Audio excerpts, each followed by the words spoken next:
Hello and welcome to part 4 of the Bram Stoker's Dracula restore.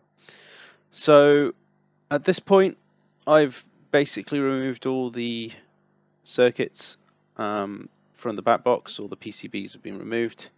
I've removed all of the connectors obviously from the circuits, and I'm in the process here of just taking the spaghetti of wires and trying to fish them into the back box.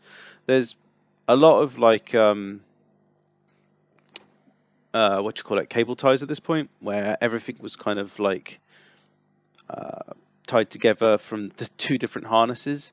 So at this point I'm just trying to separate the wiring between the two.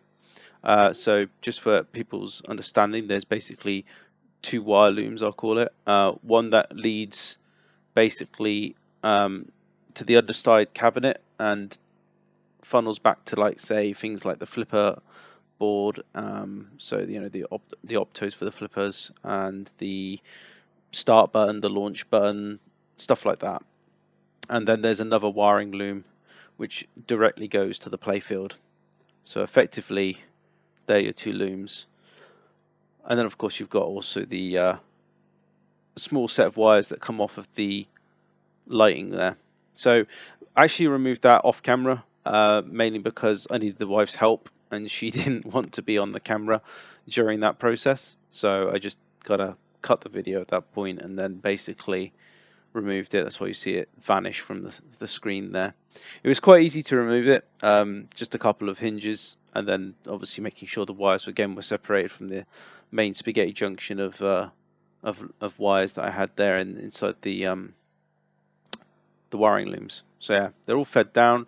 At this point I'm just removing the blanking here, but the connectors from the back box metal itself. So I'm just kind of like taking things out. Like, I think at this point I was removing the knocker. It actually wasn't hooked up.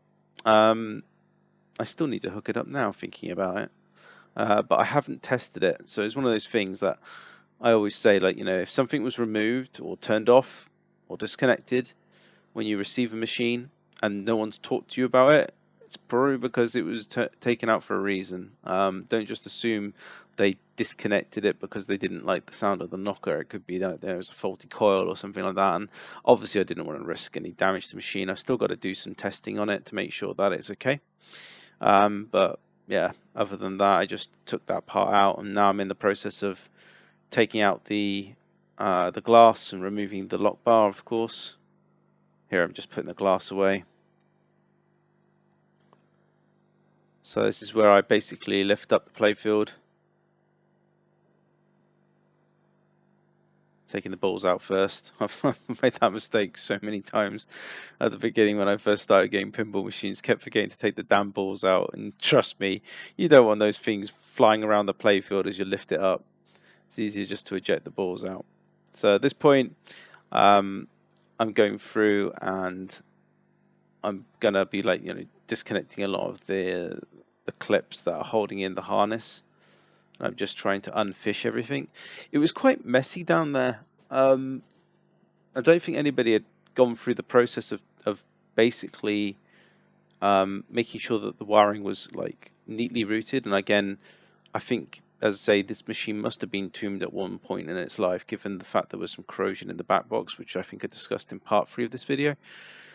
And I imagine when they put it back together, they were just like, I can't even bother to do it cleanly. I'll just get it in there. So here I'm just taking more and more pictures. There's underwire cabinet. There's under cabinet lighting. So I think it's the mod from CoinTaker. I wasn't too sure because obviously it was already installed, but it's actually hooked up really nicely. It's tied into like specific flashes in the game, so that when you get, like, for instance, a castle lock, it lights green, and when the lightning goes off, it flashes white. Stuff like that. It's pretty good. I do point out to people that the cabinet lights up. No one ever notices. I really like it.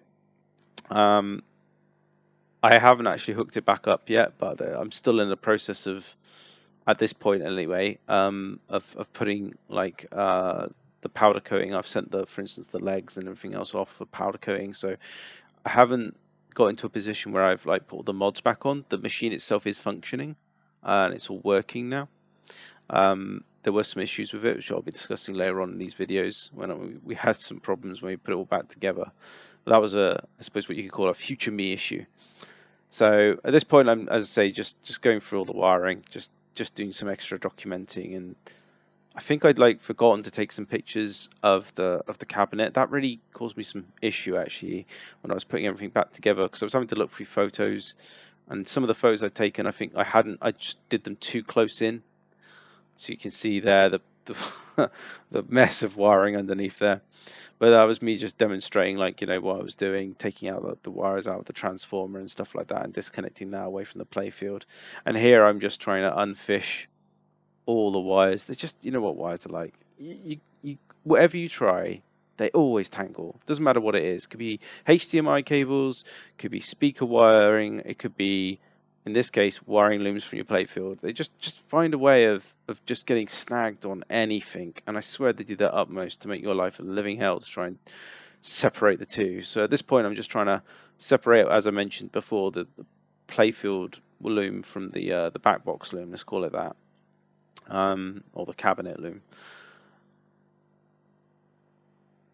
And it was an interesting process taking this all apart, because I was so worried that the pressure from them would pull the pins and I'd end up with a loose wire and stuff like that. It definitely could happen, I think. Like, you know, some of the crimps I'd noticed on some of the mods were definitely not very good. They're just easy to come out with a little bit of force. I think obviously the factory ones here from the original machine, a lot harder to accidentally tug on and pull a loose pin out. But it's still something you should be wary of if you're doing it yourselves. Just try and be careful as you're feeding everything out, making sure it's just not snagging. So at this point, I've successfully like separated the two, and I'm just kind of going through the ordeal of just separating out some of the cables. So in this case, I just taken out, for instance, the what I'll call the lighting array cable that feeds to the sort of translight, and that set of wiring there is the under cabinet lighting. That's the part that goes in and feeds for to the playfield. I don't like the fact he uses crocodile clips. A lot of mods seem to. I don't really get that logic of let's make mods easy to do without the need of soldering, just because it adds a lot of risk. So that's it for part 4. On the next video, I will be doing the removal of the playfield. Thanks for watching.